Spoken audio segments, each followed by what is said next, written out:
Hello, everyone. Today, we're going to talk about a very important and critical turning point in India's struggle for independence. We'll be looking at the period just after the First World War. Now, this was a time that began with great hope, but it very quickly turned into a story of betrayal and immense tragedy, a story that would change the course of Indian history forever. So here is our plan for this lesson.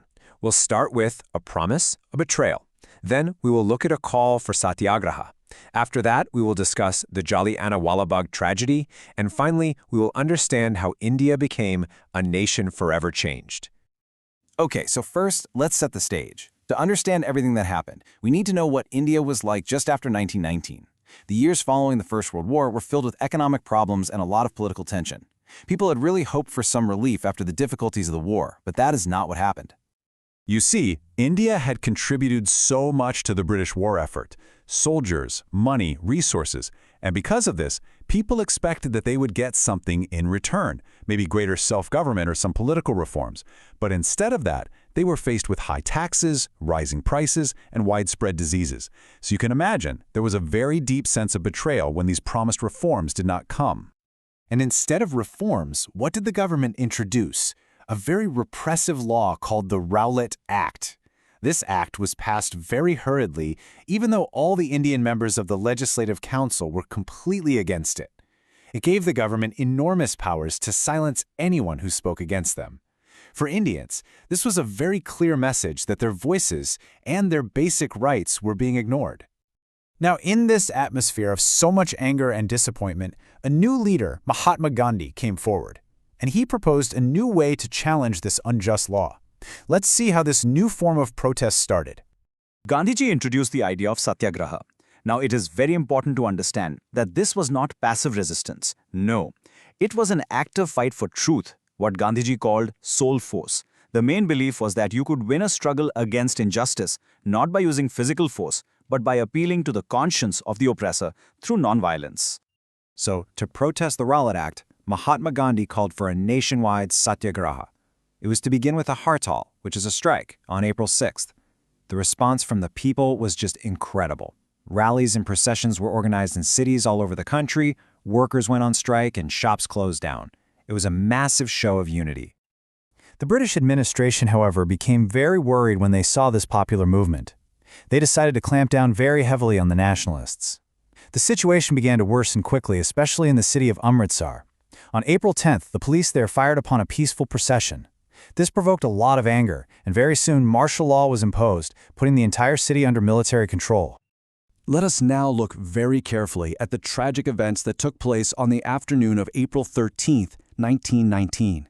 This day would go on to become one of the darkest and most infamous days in India's history. On that day, a large and peaceful crowd had gathered inside the Jallianwala Bagh. Now, April 13th was Baisakhi, which is a major festival. So many people from the villages nearby had come into the city just to celebrate at the fair. Some people were there to protest, yes, but many others were simply there for the festival. And what is most important is that many of them had no idea that martial law had been imposed or that public gatherings were banned. The Bagh itself was an enclosed ground, with high walls all around and very few narrow exit points. It was then that General Dyer, the military commander, arrived with his soldiers. In a shocking and brutal act, he blocked the main exits, which trapped the entire crowd inside. And then, without giving any warning at all, he ordered his soldiers to open fire on the unarmed men, women, and children. The firing went on and on for about 10 minutes until they had almost run out of ammunition. It left hundreds of people dead and many, many more wounded. When he was asked later to explain his actions, General Dyer declared that his objective was not just to make the crowd go away. No, he said he wanted to, and I am quoting him, produce a moral effect. By this, he meant he wanted to create a feeling of terror and awe in the minds of the people, to completely crush their spirit to protest. So finally, let us see how the news of this terrible tragedy spread across the country, and how it completely changed the course of India's freedom movement, forever. As the news of the Jallianwala Bagh massacre spread, a wave of outrage swept across North India. There were strikes, clashes with the police, and attacks on government buildings. The British government responded with even more brutal repression.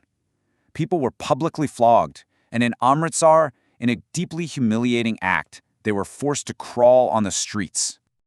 Now, Mahatma Gandhi had wanted a non-violent movement, but when he saw the violence spreading across the country from both the protesters and the government, he made the decision to call off the Rowlatt Satyagraha. He felt that the people were perhaps not yet ready for a mass struggle that was based purely on non-violence. But even though the Rowlatt Satyagraha was called off, the Jallianwala Bagh tragedy itself, it had a very deep and lasting impact. It completely shattered any trust that Indians still had in the British government's sense of justice. This single event unified the entire nation in a shared feeling of grief and anger. It became a powerful catalyst, something that strengthened the resolve of the people for a bigger, more unified national movement. The events of April 13, 1919 serve as a very powerful and very tragic reminder for all of us. They show us how a single day of immense cruelty can harden the resolve of a people, how it can break the bonds of loyalty, and how it can set an entire nation firmly on a new, unyielding path towards its freedom.